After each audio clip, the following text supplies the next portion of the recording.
మా సంగారెడ్డి జిల్లా పటాన్చెరువు, జిన్నారం, కాజిపల్లి, గడ్డపోతారం ఇట్లాంటి ప్రాంతాలన్నీ కూడా ఇప్పటికే రసాయన పరిశ్రమల కాలుష్యం వల్ల మా భూమి, నీరు అన్నీ కలుషితమైపోయి ప్రజలు కష్టపడుతుంటే హైదరాబాద్ చెత్త కూడా తీసుకొచ్చి మా కాలుష్యం లేస్తామని చెప్పి ఓ కొత్త పంచాయతీని అర్ధరాత్రి తీసుకున్నారా నిర్ణయం? పాత ప్రభుత్వం తీసుకుందా లేకపోతే ఇప్పుడున్నటువంటి రాష్ట్ర ప్రభుత్వం ముఖ్యమంత్రి రేవంత్ రెడ్డి గారు తీసుకున్నారా మాకు తెలియదు.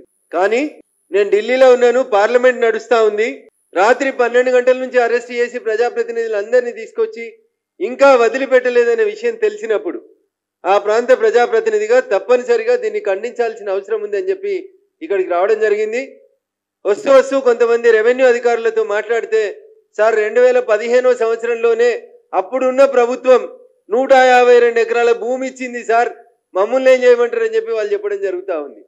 నేను ప్రభుత్వానికి, రాష్ట్ర ప్రభుత్వానికి, ముఖ్యమంత్రి రేవంత్ రెడ్డి గారికి చాలా స్పష్టంగా చెప్పదలుచుకుంది ఒకటే, మీరు రాత్రిళ్ళు పోలీసు వాళ్ళని పెట్టి రోడ్లు వేసినా, మమ్మల్ని అరెస్ట్ చేసి అక్కడ ఇంకేదో కట్టాలనే ప్రయత్నం చేసినా ఖచ్చితంగా ప్రజల నుంచి భౌతికంగా నిరసన అనేది ఖచ్చితంగా ఎదురవుతుంది.